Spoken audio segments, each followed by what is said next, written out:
Okay? All right, as I just said, Hanukkah started Sunday night, therefore we have the menorah in honor of our favorite rabbi. Anyway, and by now you all know who he is, Rabbi Michael Panitz. Just to throw you off, things to show. And I will tell you that I can't tell you anything about this movie we just saw. However, I can tell you when the next movie will be, and I can't tell you anything about what the next movie will be. It's called The Chosen. It's not the one about the biblical series about Jesus and his disciples. I'll tell you that much, but I don't know what I can tell you else. Now, this is going to mess you all up again. However, we have it on the schedule. We will have the lecture. We will have the movie is on Tuesday, January 6th. Get that? Tuesday, January 6th. That's okay. However, the lecture is not until Tuesday, January 27th. Now, come and see the movie, even if you don't remember it in the next couple weeks, okay? Most likely you won't, because so much going on here. Anyway, we are so grateful that our favorite rabbi is with us. So here he is.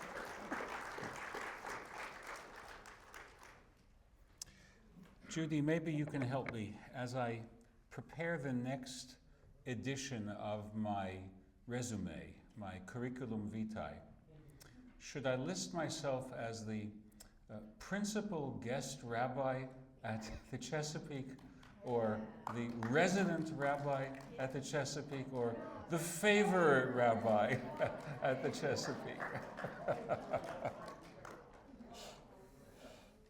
It's truly a delight to be here. And tonight, here in the middle of our shared holiday season, the room looks so festive, right? Very, very sweet. And my thanks to Chaplain Uwe and to Judy and to all of you for remembering our Jewish holiday as well. You notice that there are 3 lights and then there's one. You see that? The one light is originally called the helper light because it doesn't count towards the number of days. Here we just do it with a flick of an electric switch.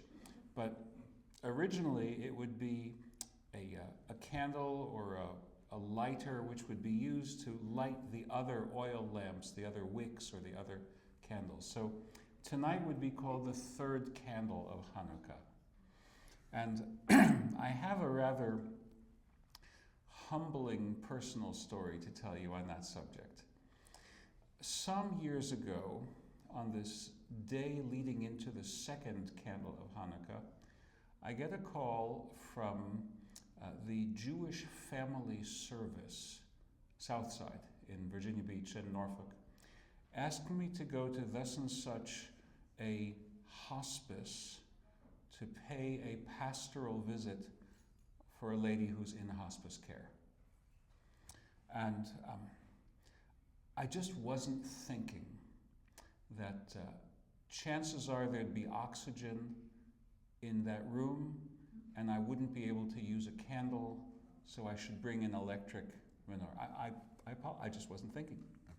So I get to the room and there is some oxygen, and I say to the nurse, the hospice nurse, I see that it wouldn't be safe for me to light the candle, so I'll just set it up and I'll talk about it that way.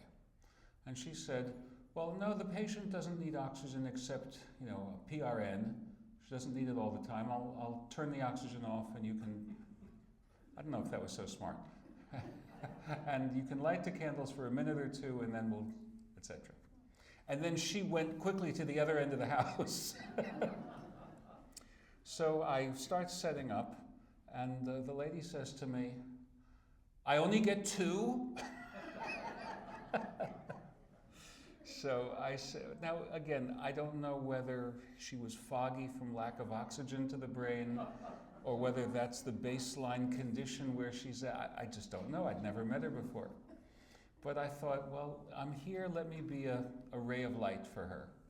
So I said, well, ma'am, such a good question that you asked, because there's 8 nights of Hanukkah, and we're going into the 2nd night of Hanukkah, so we mark that with 2 candles. Tomorrow night there'll be 3 candles, and the next night 4 candles, till we get to 8. She's not satisfied. She says, 2 candles. Does Larry know about this? Who's Larry? So I thought if I just kept on talking, I'd find out who Larry was. So I kept, as we say in Yiddish, Gornisht helfen. It didn't help at all. Finally, I said to her, please help me, who's Larry? So it's like she stops and her eyes widen. She says, well, you don't know everything. I said, you're certainly right. So that's my story about the 2nd candle of Hanukkah. Tonight is the 3rd candle of Hanukkah. You won't make those kinds of problems for me. I'm very grateful to you. Now, I understand that we had some technical difficulties with the sound. So I will take a little bit more time than I sometimes do to retell the story of this film. As for the next month's film,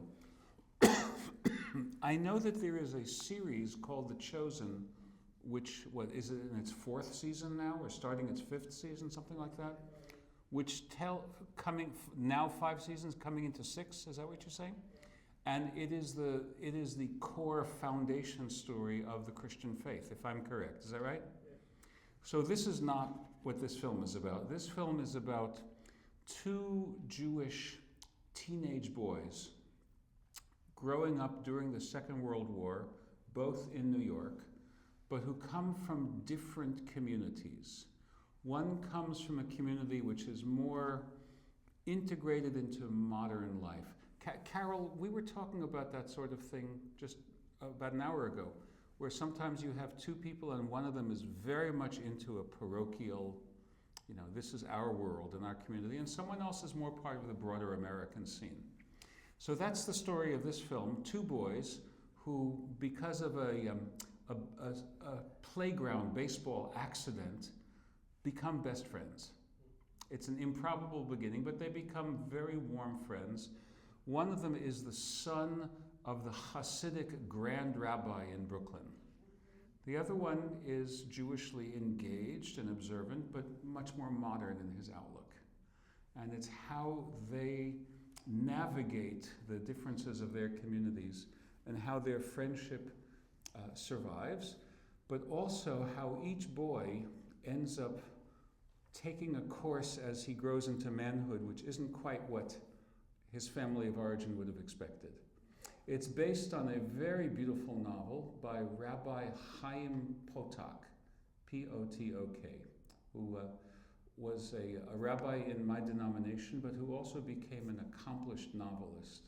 And ultimately he published 4 or 5 or 6 novels. The Chosen was his first, and some say his best novel. So this is a film that was created based on that novel from 1981, I think it was. Yes. Anyway, very fine story. Very well acted too. The lead actors, the 2 boys, are Rabbi Benson, who went on to have quite a good career, and I think Barry Miller was the other one. But the 2 fathers, also very famous actors of that generation. Do you know the name Rod Steiger? He played the bigoted sheriff opposite Sidney Poitier in The Heat of the Night. Remember that film? He also played his soul was tortured, the Holocaust survivor pawnbroker in the movie The Pawnbroker. I don't know if you ever saw that. A very, very fine actor. And the other one is, the other father is played by Maximilian Schell, who many fine credits in his career. So very good acting. Now, excuse me, on to our film. I'll start by retelling the story because I gather that it's not as well absorbed as many of the films are because of the technical problems. Does everyone have the handout sheet that I created? That'll help you to follow. I won't simply be reading from it, but that'll help you. It's now 2025. If we go back 130 years, 1895, picture New York City in 1895, specifically Manhattan, the central borough of New York City, and specifically its Lower East Side.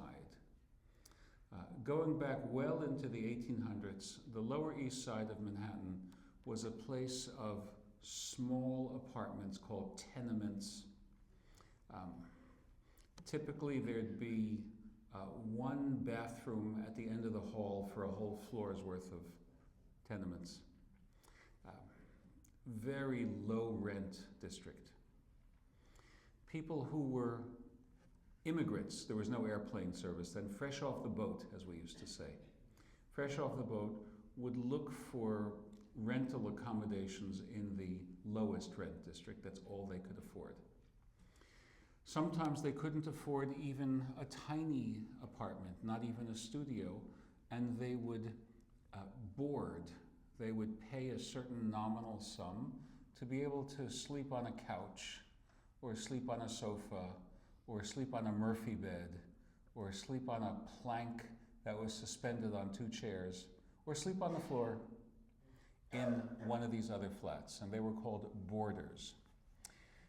This is part of my family's history. I'll tell you a true story from my family. My mother's mother and father, both of whom were first-generation immigrants to this country, met and courted and married, and they lived in the Bronx, New York. Some of you know where that is? The Bronx. They went to their apartment, and this was their honeymoon.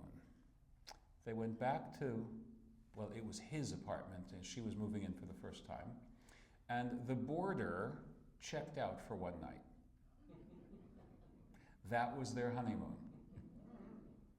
You know, when you have only 2 nickels, you have to stretch them, right? So, my grandfather grew up in great poverty. He told me that his mother would give him 1 nickel, and he could either ride the streetcar to get to the iron fire escape factory where he worked, or he could get, they called it a bulka, like a Kaiser roll. And he didn't want to go hungry for the day, so he would save his nickel for the Kaiser roll, and he would just hop a ride on the back of the streetcar until the conductor chased him off because he didn't buy a fare. And then he'd walk the rest of the way, but at least he'd have gotten a free lift for some part of the way. That's what extreme poverty led him to. He also told me that one of his many jobs growing up is he was an assistant, a stagehand for the magician Harry Houdini. So he got to do that, and he would. His job was to sell refreshment glasses of seltzer water, which were called 2 cents plain, club soda. So that was his job in Harry Houdini's theater. So I'm trying to give you with little brush strokes, what this world was like 130 years ago. Many immigrants. When I get to the history lecture part of my evening, I'll explain why there were so many immigrants at just that time, why they were leaving Russia, and why they were coming to the United States. Well, we'll get to that.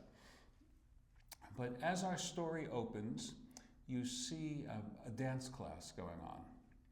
And the men and the women are trying to dress fashionably the way Americans would dress in the 1890s.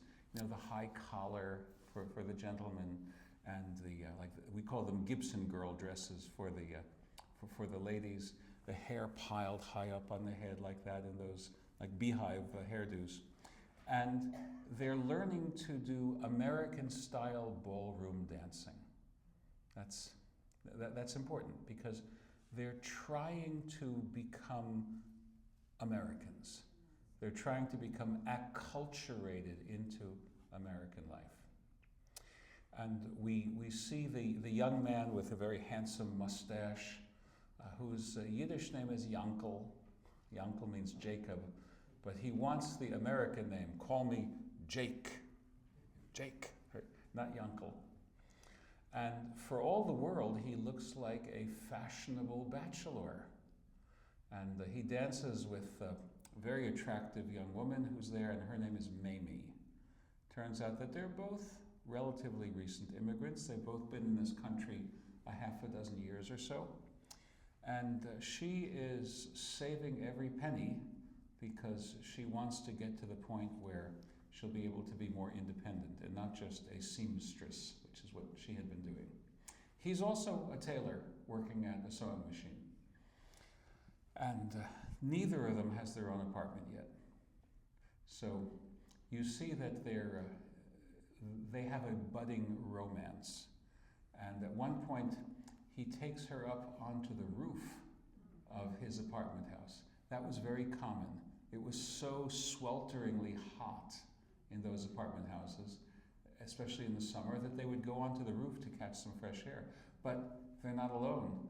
Everyone else is on the roof as well. So they try to have minimal privacy with some bed sheets, if you notice that. So that's how it begins. Then we see he gets a letter. The letter's written in Yiddish, and lo, he can't read it. So what that tells us is, looking at his probable age, maybe mid-20s, early 20s even, he's been in this country, well, maybe mid-20s, and he's been in this country for about 6 years. He probably did not receive a good education growing up. So why did he have to leave before receiving a good education? I'll explain that in my lecture part as well. He takes the letter to an older man to read, and it's a sad letter. The letter explains that this young man's father has died in the old country. So then you see the young man back in his room putting on a prayer shawl and trying to say the mourner's traditional prayer that's called the Kaddish. And then he just collapses in a chair. It's just too much for him. But that sort of brings him back to the more serious duties of life.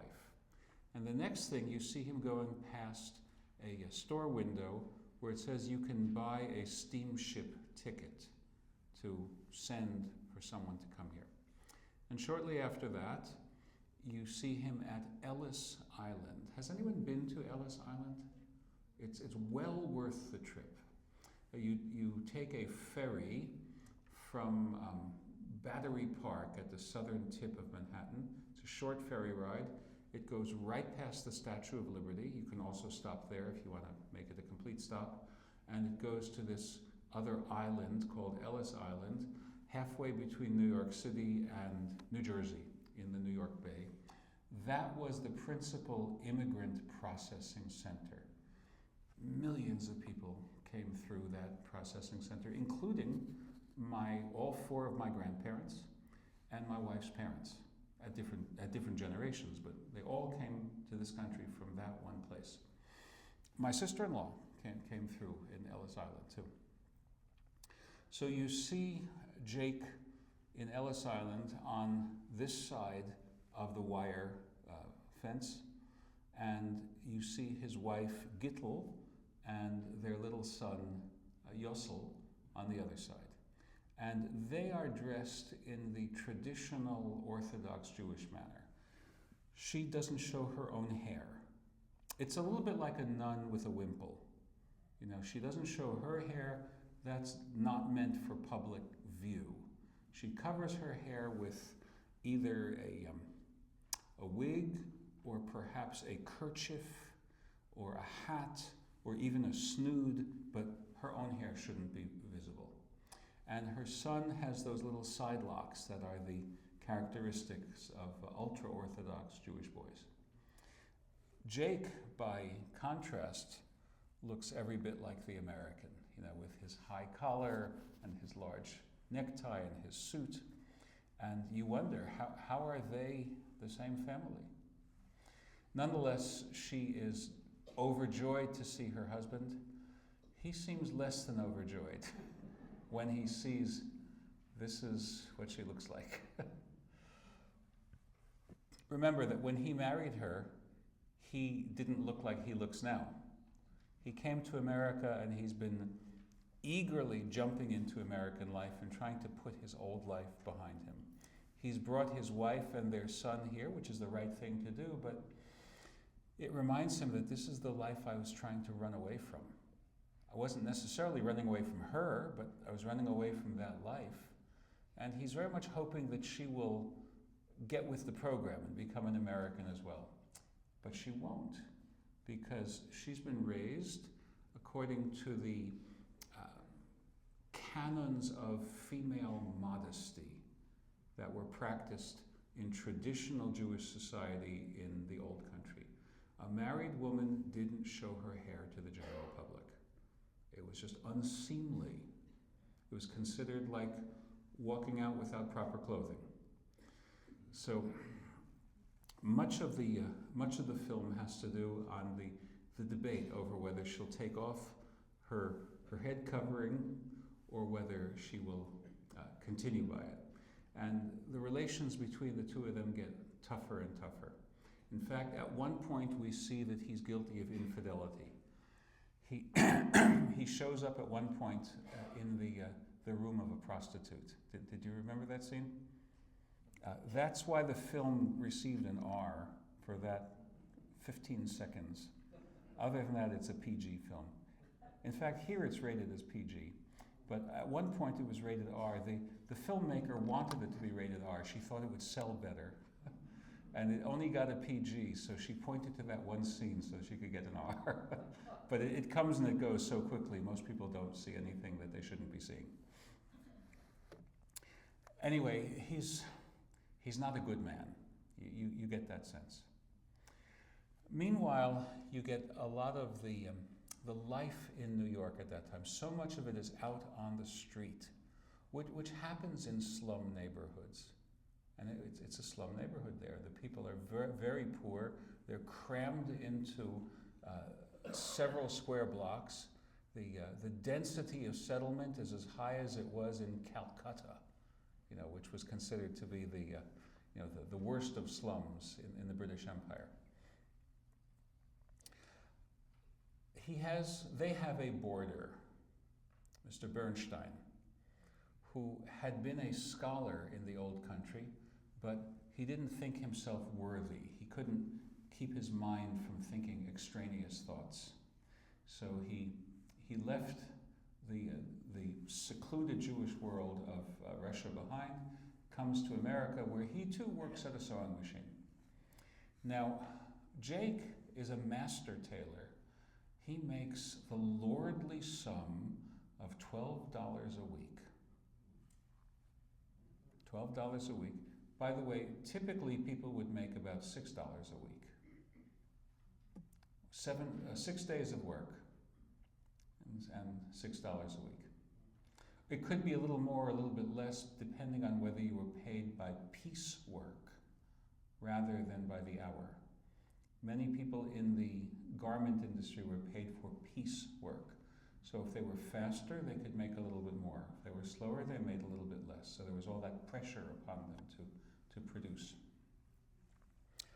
Bernstein, we learn, is still a scholarly and traditionally Jewish man. So when Gittel comes with her son, Bernstein starts to teach him the Hebrew alphabet. You might remember at one point, the little boy is sitting at a table with Bernstein, and Bernstein has a big chart with the letters of the Yiddish alphabet. And the boy starts putting together a consonant and a vowel, another consonant and a vowel, another Kometz Aleph O, Kometz Beis Bo, Kometz Gimel Go. When he gets to the letter Ches, which is hard to pronounce, he doesn't get it right. So Bernstein has to correct him, which is exactly what I do with my Hebrew school students. I have to correct them because they can't pronounce the sound. And when the boy gets it correct, Bernstein has a little honey candy, like one of these lozenges that people have in their pocket, and he drops it from over the boy's head. He says, this came in Yiddish, so you might have missed it. Oh, look, an angel from heaven is rewarding you for your studies, because learning should be sweet. That's the message. Very, very traditional Jewish way of handling the first grade of lessons when someone is first learning their ABCs. Learning should be sweet. So you get the sense that this is a kind man, a good man, and he's on scene as this marriage goes from bad to worse. Now, as the story develops, there's economic woes as well, because at one point you see all the sewing machine operators walking home with their own sewing machines on their shoulders. Now, that's quite an investment for them to buy a Singer sewing machine, but they have to supply it. So they're coming home because it's what's called slack season. The season for purchasing is finished, and they won't be hired again for quite a while. In fact, working conditions only began to improve for these Jewish tailors and seamstresses after 1911, and I'll tell you that story, the story of something called the Triangle Shirtwaist Fire. I'll tell you, that's a very sad but famous story for labor history in general, and also specifically Jewish history. Eventually, Gittel decides to take the plunge, and she takes off her headscarf. And Jake doesn't realize that it's her own hair. So he treats her very cruelly, and he thinks that she's wearing yet another wig or something like that, and he's very harsh against her. And her neighbor, Mrs. Kowarski, has to come in and defend her. Remember that? And Mrs. Kowarski picks up a heavy frying pan in case Jake... My favorite line, which is from the Yiddish, is Mrs. Kowarski says, I'm not a greenhorn. Greenhorn means fresh off the boat. You can't pee on my back and say that it's raining. Which is a Yiddish proverb from 100 plus years ago. You can't fool me in that way. I know what's going on. So at that point, Gittel realizes that this marriage cannot continue. So there's going to be a divorce. And then you see the divorce scene. You also see where Jake sends a lawyer in to offer a settlement for Gittel. And she's a very canny negotiator. She knows how to negotiate, because she knows that he wants out of the marriage, and this is her only moment of having any leverage. So it turns out that everybody gets what their just desserts, because Jake is out of the marriage, and you see him walking with Mamie down to the city hall, as they're going to get married in a civil ceremony. Notice that the Jewish religious ceremony is not important for them. And why are they walking and not taking a carriage? Because Gittel cleaned them out of all of Mamie's money, all of it. Meanwhile, Gittel and Bernstein have decided that they're going to get married. And you see them walking, and they're going to open up a little corner grocery store. And she says to Bernstein, "Should we sell club soda at the counter in our store?" And he says, "You shouldn't rush into it. On the one hand, it gets hot, people need to drink. Maybe they drink a bissel of 2 cents plain, is a good idea. On the other hand, they can sell that from a cart in the street. You shouldn't rush into this decision. You know right away that she's going to run the store. And she's going to make the executive decisions. And he's going to sit in the back with his holy books. And everyone's going to be happy with that arrangement. So everyone gets what they deserve. What was not written, what I would like to try my hand at writing one day, would be, what about Yussel? What's his story? I even have a rough outline in my own mind. 1895. They both agree that their son should become an American, because already the mother calls him Joey. Remember that? She no longer calls him by his old world name. When the rabbi's wife in the divorce scene says a blessing on the head of your little Yosela, the Gittel says, his name is Joey. So she's still a traditional Jewish woman, but her son has to be able to navigate the waters of America. Now, there were quotas against Jewish students in New York higher education, such as Columbia University had a quota. They wouldn't take more than but so many Jewish students because it would spoil their white Anglo-Saxon Protestant profile. So he would have gone to New York's City College, and I think he would have become a certified public accountant, which was a very respectable job for a son of immigrants. And for his bar mitzvah, all the well-wishers would have given him fountain pens as gifts, because that's what a CPA uses. He uses a fountain pen.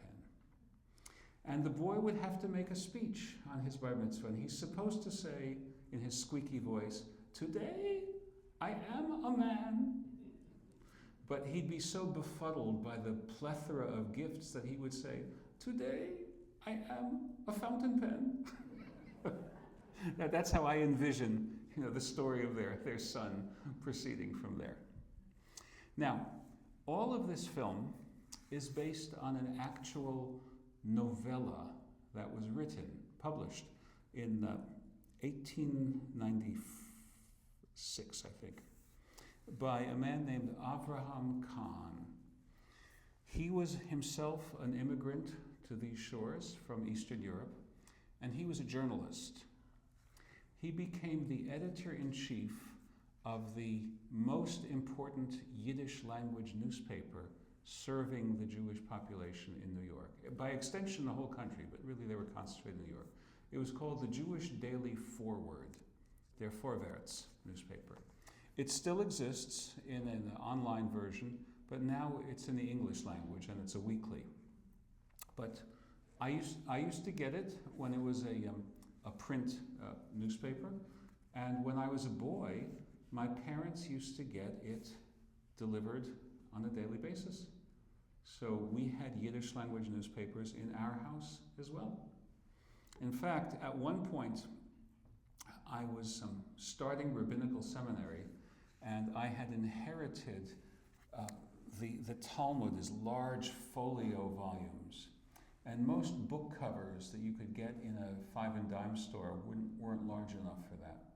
So I took the Yiddish newspaper from 3 weeks running, because it was 20 volumes, and each day I turned that newspaper into a book cover.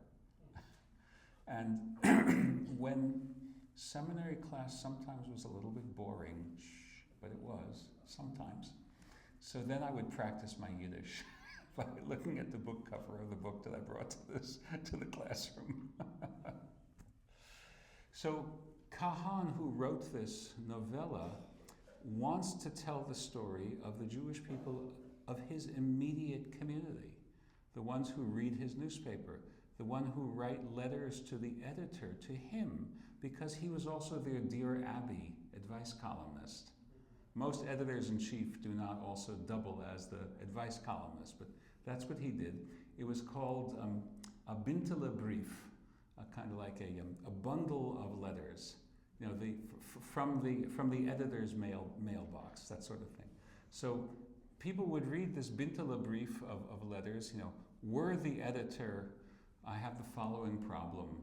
And he would give the answers to their problems, designed to help this immigrant community navigate the strange, altered conditions of life that they were finding in America.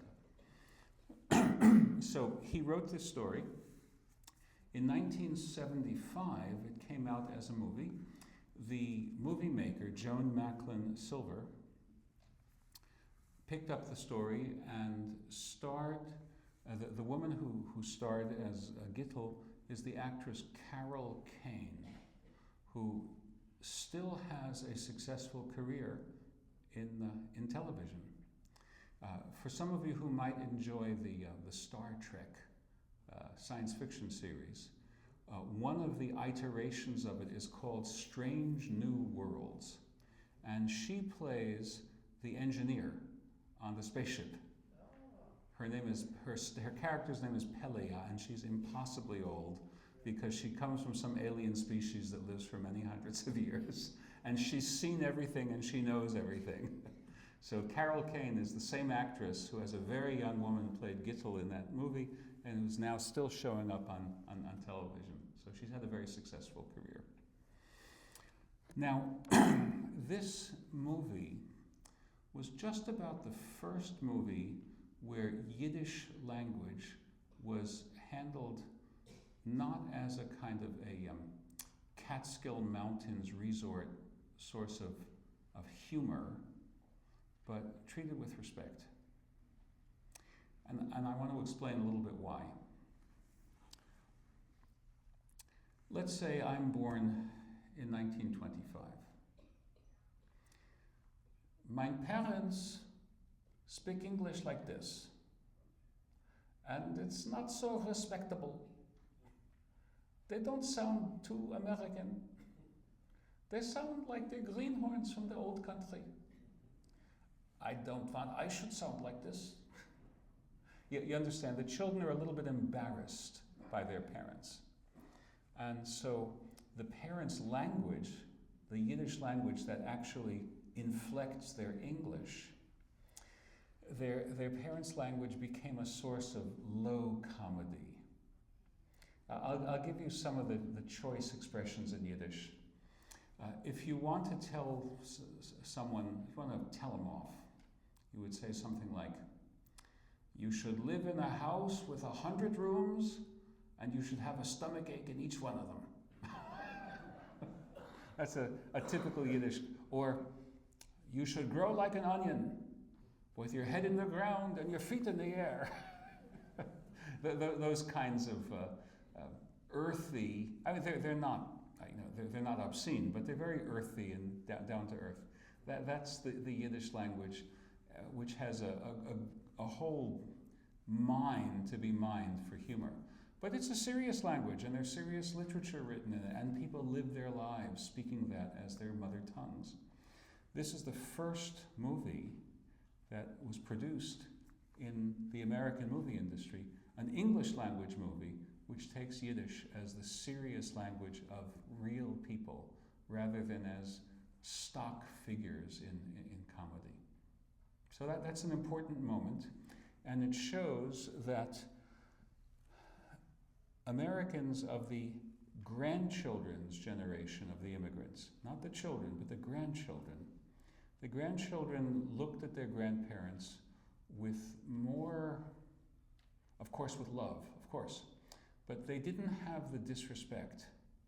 They didn't think, I have to be the ambassador to America for you, Mama and Papa.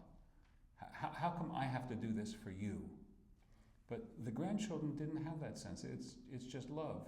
And the grandparents represented the authenticity of their old world roots. Do any of you remember a powerful movie called The Graduate, starring young Dustin Hoffman and who's the woman who seduces him? I forget. Mrs. Robinson is the name of her character. Remember that? Anne Bancroft, thank you. So at the beginning of that movie, the Dustin Hoffman character has just graduated from college, and he's getting advised on what to go into, right, in life. And someone says, plastics. Plastics. You got to go into plastics. That's the industry of the future. Now we don't know how to recycle them, right? So by the 1970s, the young generation used the word plastic to mean inauthentic. Oh, he's just plastic. Now, I don't think that slang is still used today, but it was used when I was a teenager by teenagers to describe their criticism of their parents' generation. Oh, they're just plastic, meaning they're not authentic. However, my Bubby and my Zaidi, my grandmother and my grandfather, they may sound a little bit like not standard Americans, but they're authentic. I respect that. Which is why the stage play about Jews of that part of the world at that time, Fiddler on the Roof, became the longest running Broadway musical up till its time. Eventually it was eclipsed and a couple of others ran longer. I think Cats and I think Chorus Line ran longer. But Fiddler had the records for its day. And it continued to be revived and is still revived. Because it's about parents and children, right? In fact, a very funny story, a very cute story about Fiddler is that it was translated into Japanese and presented in Japan. And the audiences loved it. But one of the audience members asked an American Jewish person who was visiting, how could you possibly tell this story in another language? Because, you know, the tremendous respect that you need to show for your mother and father and how that can come into conflict with the demands of living in the modern world. That's such a Japanese story. And by the way, it's such a Jewish story. And it's such an Italian story. And it's such a Greek story. And it's such an Irish story. And just go on and on and on and on. It's a human story. Right? This too, Hester Street, is a human story in that sense, because it asks the question, what do you have to give up of your ancestral culture to become an American? Should you be asked to give anything up? Should you be celebrated for the diversity that you add to what it means to be an American? Right? That is very much a political question today. Okay, there are people who are very much pushing back on the thought that anyone's culture, if it's a culture that's associated with brown-skinned people, should be part of America.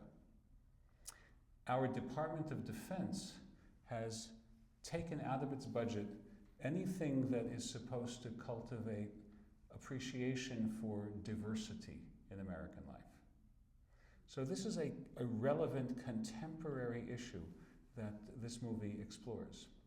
Jake represents what we call assimilationism. I want to give up every vestige of my previous identity. Of course, it's laughable, because as soon as you listen to him open his mouth to speak, you know that he too is a recent arrival, or as they called it back then, a greenhorn. Do you know there was an old Yiddish song called My Green Cousin? It's called Die Grüne Cousine.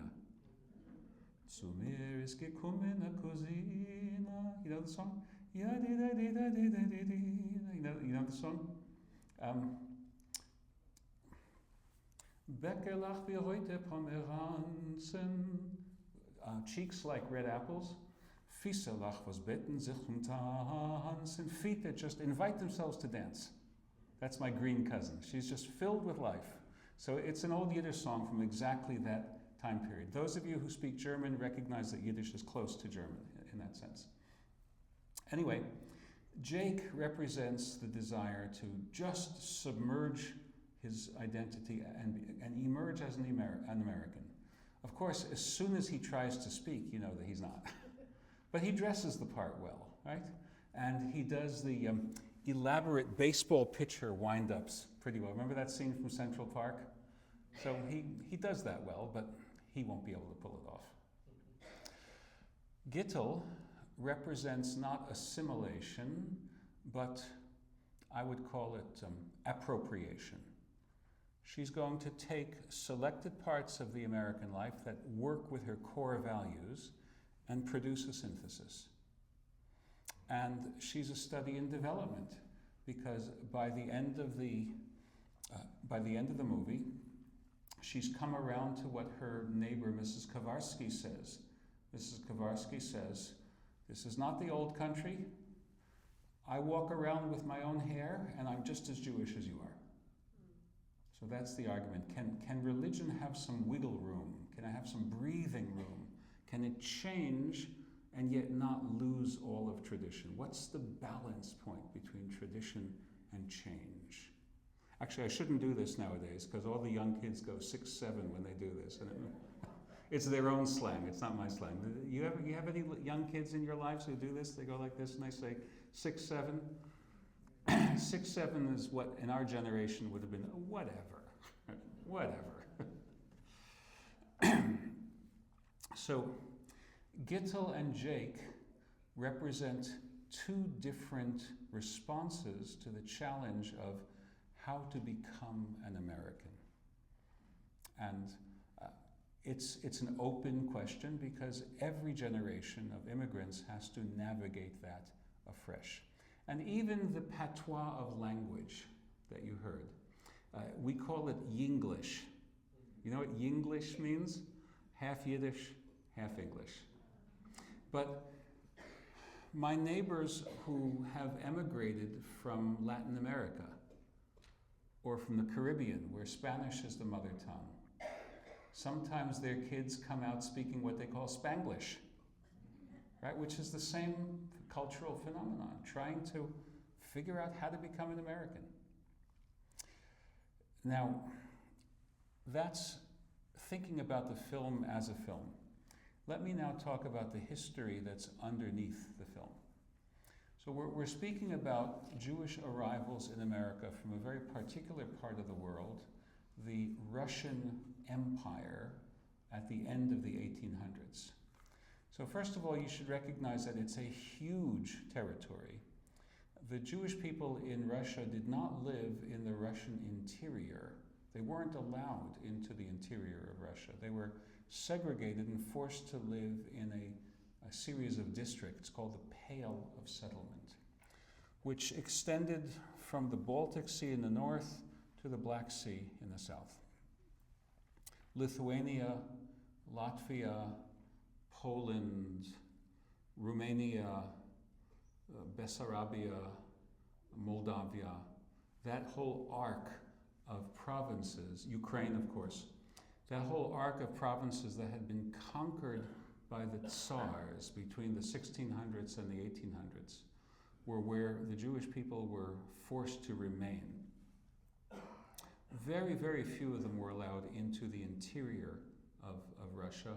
The one city which had a fair number of Jews allowed into it, that was in the interior, was the Black Sea port city of Odessa, which still has a sizable Jewish population.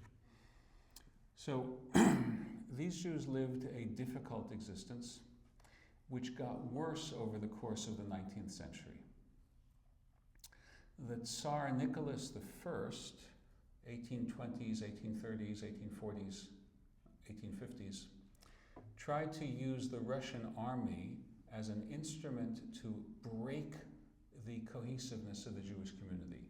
He would have the army draft large numbers of Jewish kids and put them through hell, designed to get them to convert away from their faith.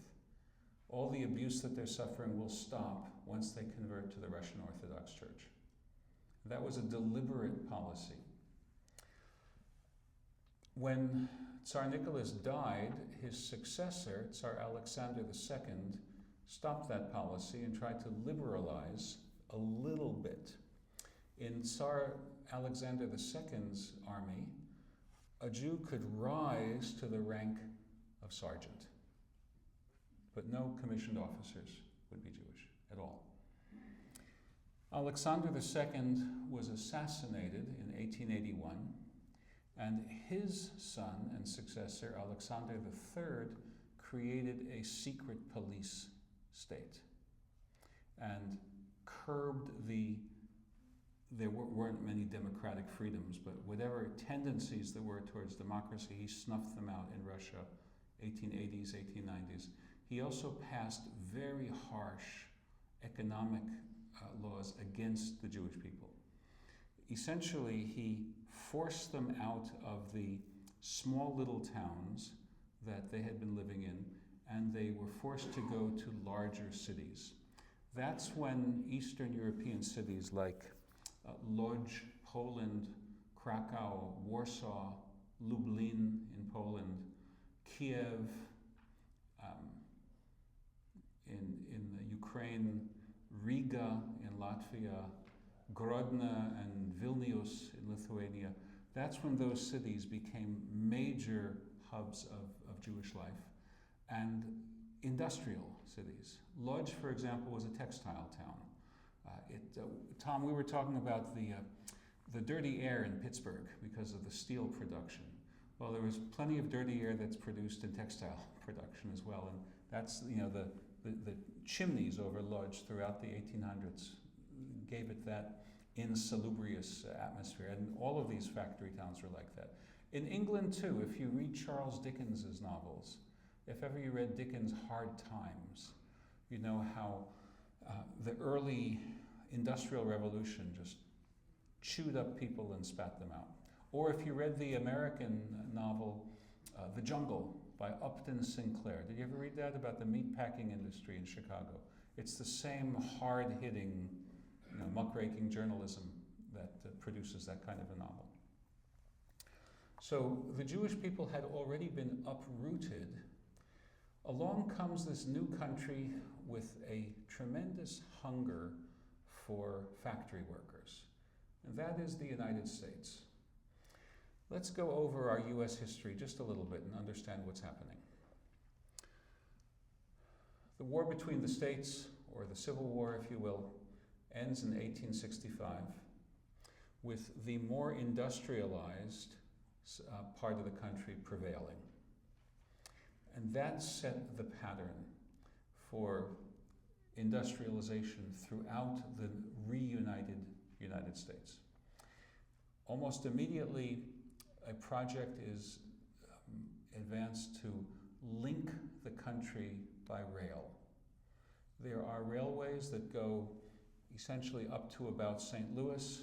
There's a well-articulated network of railroads in the Northeast, in the Midwest, but nothing across the Great Plains.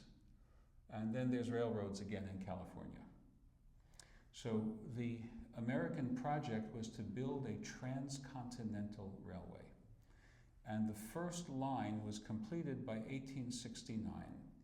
And the railroad party that came from the east and the railroad party that came from the west met in a place in Utah called Promontory Bluff.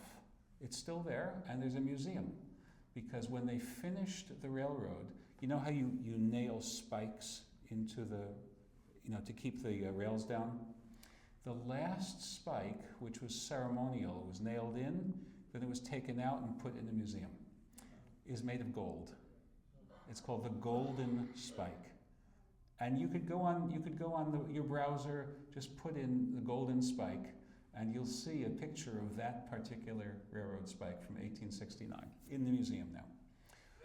Once the country is united, economically speaking, it becomes one enormous market. You could grow strawberries or lettuce in the valleys of California and put them on refrigerated train cars and ship them to the Midwest and ship them to the East. Now today, if you go to Harris Teeter or Food Lion or wherever you shop, and you see that, avocados or walnuts or whatever product of California, you don't think twice about it. But that was impossible before 1869. There was no way to keep that food fresh, until the railroad made it possible.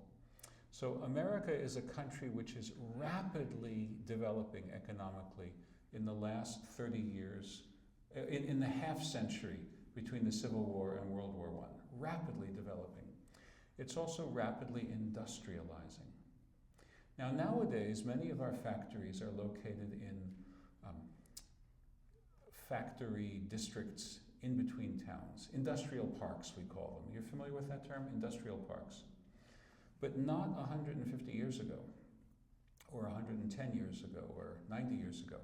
Then the factories were in cities, as they were in Pittsburgh, we spoke about that, as they were in my hometown of Paterson, New Jersey, as they were in New York and Chicago and Philadelphia and Atlanta and every other big city. And workers would go from the farm to the city and get jobs in those factories. And other workers would come from abroad and get jobs in those cities. For example, the protagonist of Upton Sinclair's The Jungle is Lithuanian. And this is Chicago in the first decade of the 20th century, right? There are many nations that are sending immigrants to America between, let's say, 1880 and the Civil War and the First World War. Italians, Ukrainian, Polish, Lithuanian. There's a continuing emigration from Germany, but that was more so before 1870, before the German state was finally united. But Hungary is sending a lot of people to America. And many of those people from those countries were not Jewish, but many were Jewish. So you have a lot of Jewish people coming to America from 1880s, and they tended to settle in the big cities and take very low-paying jobs. Now, they left because of persecution.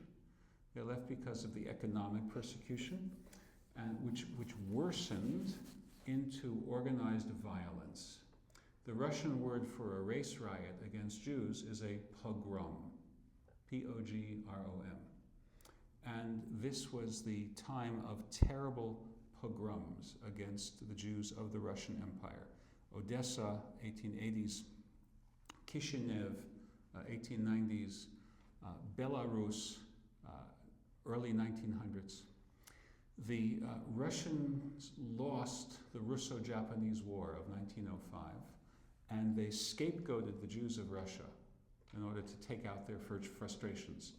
So in 1906, that's 10 years after this movie, that's the peak year of Jews leaving Russia. 153,000 Jews, mostly Russian Jews, were processed through ports of entry into America, mostly Ellis Island. 153,000 in 365 days in a world without airplanes. That's a lot of shipping. Now, they didn't have much money to buy a second-class cabin. First class, who can take a first-class cabin? But not even second class. So they went in steerage. You know what steerage means? It means that when the boat goes like this, you go like this. When the boat goes like that, you go like that, and then you throw up for 11 days straight. And finally, you see Lady Liberty. I lift my lamp beside the golden door. Right? Remember the Irving Berlin song? Such promise that Lady Liberty represented for these immigrants. It wasn't a handout. They didn't come here to go on welfare. They came here to find a job and to go to work. Many of them worked as pushcart vendors. Many of them worked in factories. And their children ultimately achieved a higher status in the socioeconomic ladder because these immigrants scrimped and saved and valued education very, very highly. So to send their children to school was perhaps the most important thing that they could do. And they bootstrapped up out of poverty over the course of about a generation. Now, I'm going to tell you a little bit more about this, but I'm just going to project ahead for a minute and tell you that next time we're going to look at the experience of the Second World War and how that allowed the younger generation of Jews to feel we are full Americans.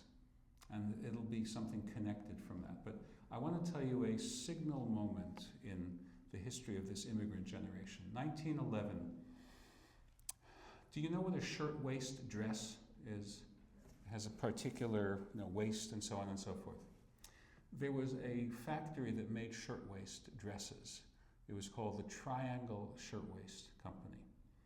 And it was several stories high up in a very stuffy building. And a fire broke out because, on the floor and in the environment in the textile factories, lots of combustibles. Now, there were doors that led to fire escapes. If you remember West Side Story, the iconic picture of West Side Story is the fire escape on the outside of the building. Because I think Maria stands on the fire escape and Tony sings, Maria, right? He sings to her like that. So it's not Juliet on the balcony, it's Maria on the fire escape. So there were fire escapes, but the doors had been bolted. The factory owners didn't want the quote-unquote girls, as they call them, to be taking too many fresh air breaks because it would cut their productivity. So New York City Fire Department responded immediately, but in the 7 minutes or so it took them to bring the blaze under control, over 150 women died. Some of them from smoke inhalation, some of them because they jumped and it was too high up for the nets to be able to hold them. That produced the modern labor movement. The outrage against that bound together the different immigrant groups who were working in these sweatshops, Jewish, Polish, Italian, and you had large-scale organization of workers who were demanding safer conditions.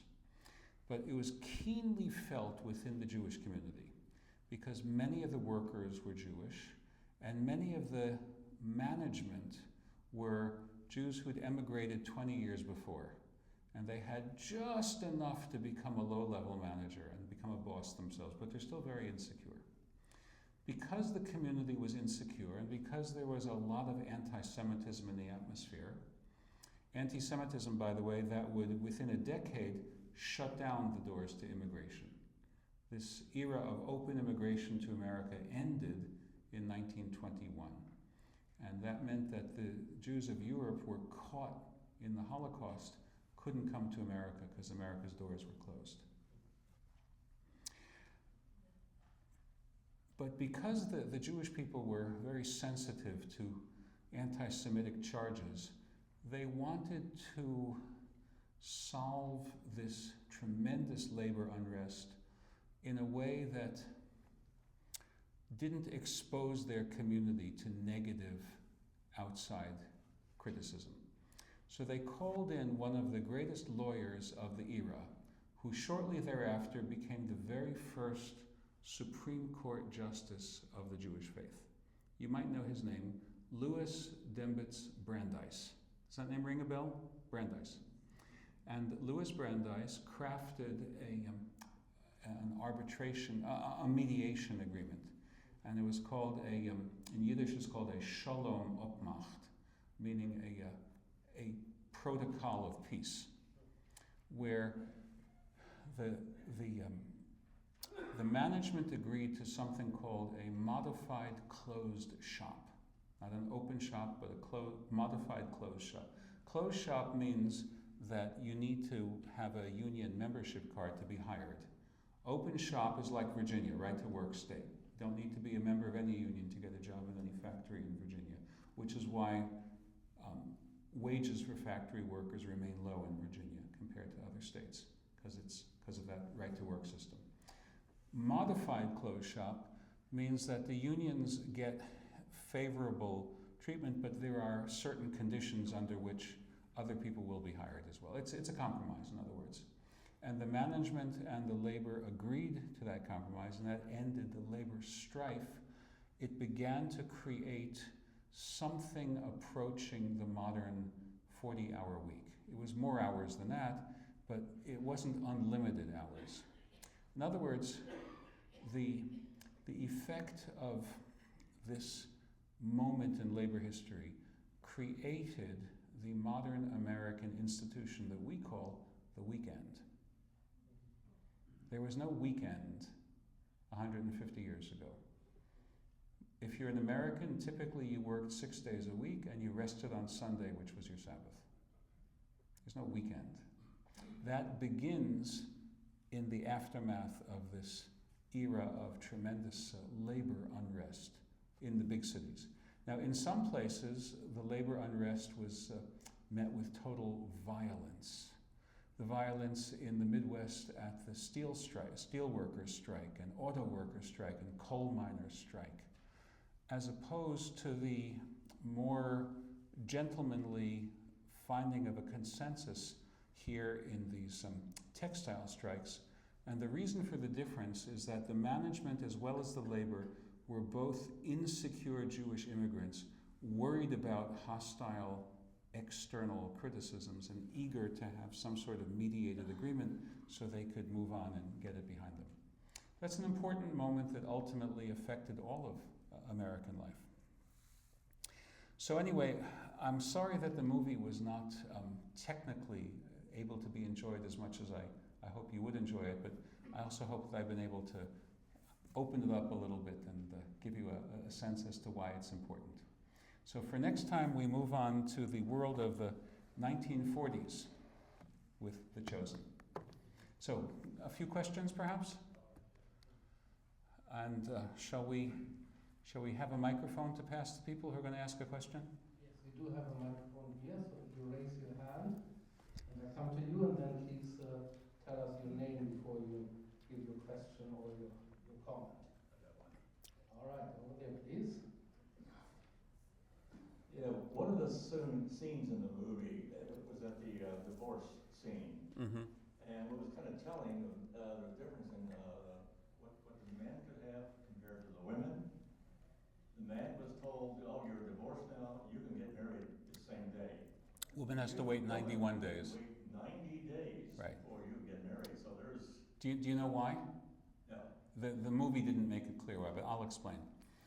The question is to avoid any fights over paternity. If the woman in fact is pregnant right then and there, the husband who's divorcing her has parental obligations vis-a-vis the unborn child. If she doesn't marry for 90 days or 91 days, then and she's not showing, then the new husband is the one who has financial obligations for the child that comes to that. So that's the reason why. Sir, let's get the microphone to you. Yeah, I'm coming with the microphone, and please tell us your name. I'm Roger. I have a question to you. It's on anti-Semitism. With what's been going on the past few weeks in Australia, today in New York and so on, do you feel like you as a Jew are a target? Yes. I want you to know that every worship service at our synagogue has 2 off-duty Norfolk police officers who are hired privately by our congregation for protection. And not just in the last 2 weeks, ever since the massacre of the Eitz Chaim synagogue in Pittsburgh in October of 2017, we've felt the need for that. But it's gotten worse in the last 2 years, dramatically worse. Do you get threats today? Yes, we do. Yeah, unfortunately, we do indeed. Yeah. And in the Jewish community, those of us who haven't personally received threats know people who have, and it because in one way it's like a big family, so it's a tight-knit community in that sense.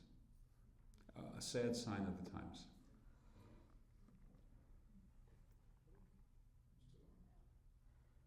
Any other comments? Any other questions? Going once? Going twice? Oh, I know what I wanted to tell you. One thing I wanted to tell you. When they're in Central Park, this is one line I wanted to explain. Gittel is beginning to flirt a little bit with Mr. Bernstein. Did you notice that? She throws a little piece of grass at him, And then she says something to him which makes him shrug, and then they laugh about it together. She says, "A klug zu Columbusen," which is Yiddish for "a pox upon Columbus." God damn Columbus. Why do we want to damn Columbus? Because he discovered America, where Jewish people can flee the old country and lose their religion. Now, of course, the people who were coming to America thought, whoopee, I don't have the Tsar. I like it here. But those who were worried about the continuity of the Jewish religion said, "A klug zu Columbusen." And there's actually a song called "A klug zu Columbusen." Now, you could look it up on YouTube. Okay, that's the one more thing I wanted to tell you. Let's give the rabbi We have one more question here. All right, we will do applause. I'm Pat. I'm curious about the age in that he was mid-20s, had a 6-year-old that came when he was that age. Was it common that the husband left basically right after the child was born, and how did she maintain while she was Well, still first of all, early marriage was common. And that was the Yeah, other part of the question. because the couples were expected to be chaste until marriage, and early marriage makes it more possible to maintain that standard. Also, many young men would want to leave before they could be drafted. So there'd be a push for them to leave. In fact, there was also a tendency on the part of Jewish mothers to delay reporting the birth of their male children as long as they could get away with delaying the report. So that if the child was in fact a year or 2 years older than their reported age, and they emigrated then, they'd have that much of a better chance of surviving in the new world. So I'll tell you one more story from my family's life. My grandfather, the one I told you with the 5 cents, where he had to either, buy a bulky or ride the streetcar, but not both. His father was a kind of a paralegal in the Tsarist Russian Empire. He wrote petitions that would be presented to governmental offices. That was his job. Obviously, he couldn't make a living in America at all doing that. But his name was Jacob Allentuck. At one point, I don't know what occasioned this, but he was thrown into jail for cursing out the Tsar. And at his trial, someone testified on behalf of the prosecution that the defendant was not drunk. Which made it worse, right? Because if he'd been drunk, you could, give him a slap on the wrist, but he didn't mean what he said. But since he was sober and he cursed the Tsar, he went to jail. Now, he knew the warden because he'd written many, many petitions to the warden. And the warden didn't want him in the jail. So they arranged that he would be let out of jail if he emigrated right away. And there were some countries that did that. You know the famous French author Voltaire? He had to leave France under the same conditions. He would get out of jail. He got tangled up with some nobleman. So he ended up in jail. And he had to leave right away. So he went to England.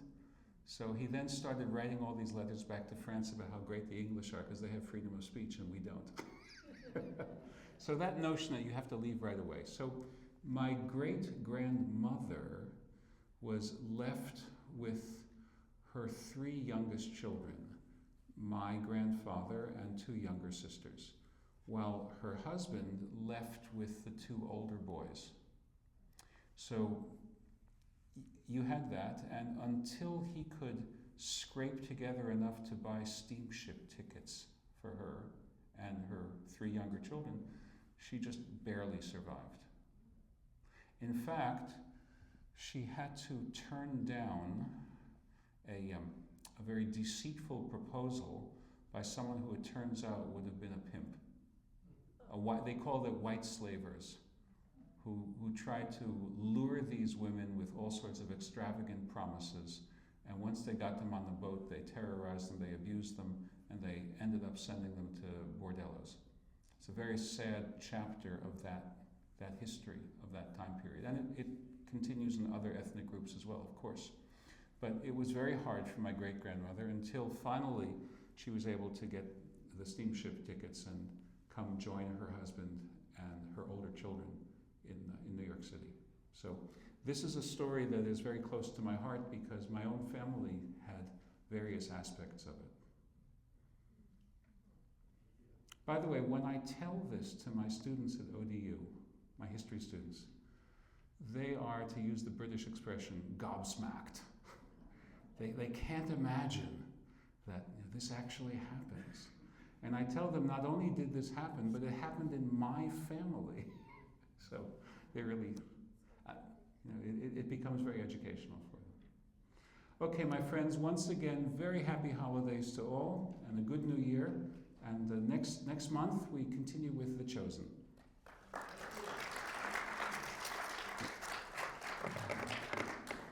We are so pleased to have our favorite rabbi here again tonight, and we look forward to next month. I'm going to tell you the date again.